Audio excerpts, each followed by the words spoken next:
Je viens de terminer Madeleine avant l'aube de Sandrine Colette. C'est le 9e livre de cette romancière dans lequel je plonge. Et ce mot n'est pas là par hasard. On plonge littéralement dans les romans de Sandrine Colette à cause, ou grâce plutôt à sa manière de raconter ou même de conter ses histoires. Est-ce que c'est celui que j'ai préféré? Eh bien non, il serait plutôt parmi les moins bons pour moi. Mais il reste intéressant, notamment pour son ambiance prégnante. Allez, c'est parti, on en cause en détail.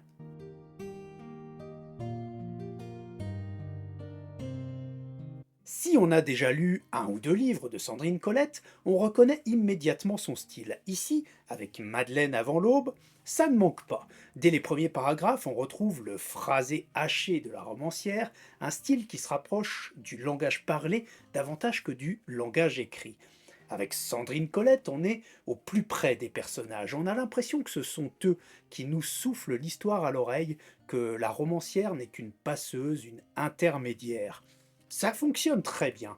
Une nouvelle fois, on est en connexion directe avec les personnages, et l'emploi du présent à la place d'un récit au passé renforce encore cette proximité et ce côté viscéral.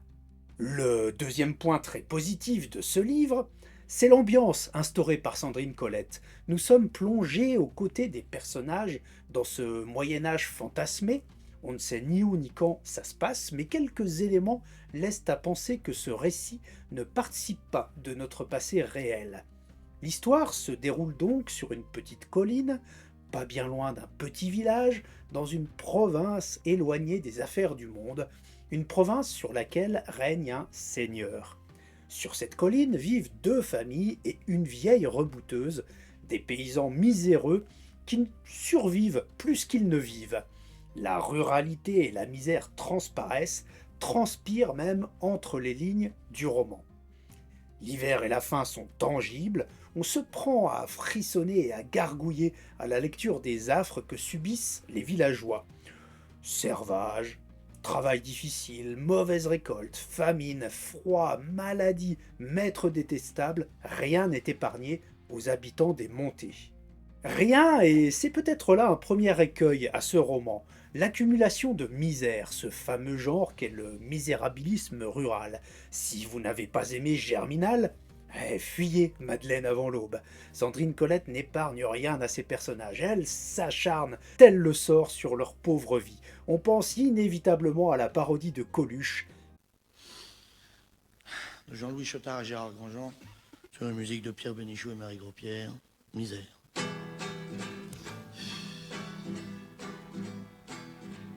Misère, misère. C'est toujours sur les pauvres gens que tu t'acharnes obstinément.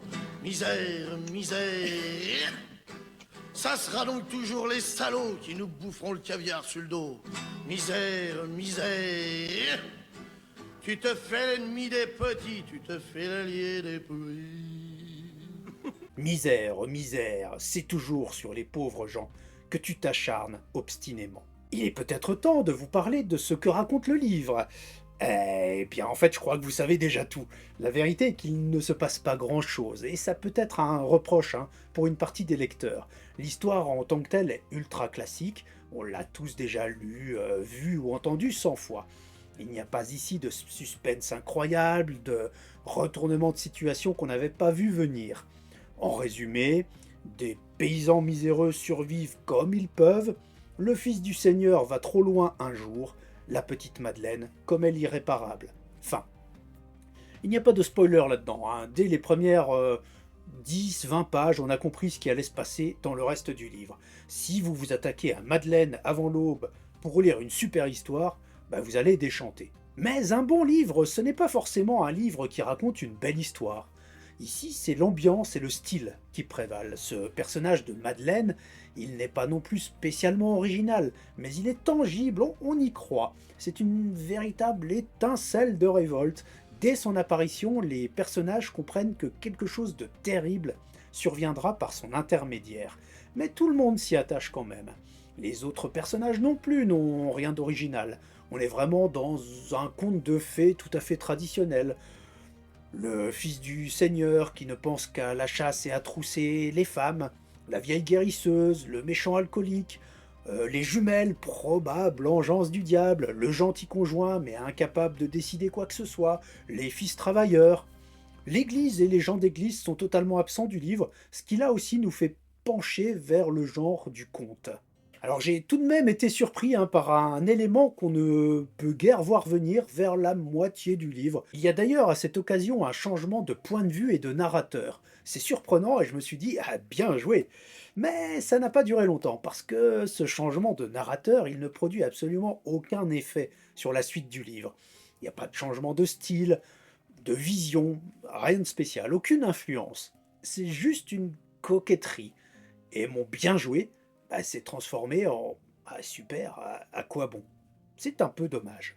Donc voilà, Madeleine avant l'aube de Sandrine Colette, c'est un conte à la fois dur et sensible, sans originalité dans son déroulé, mais unique dans son style, à l'ambiance misérabiliste palpable, très proche de ses personnages.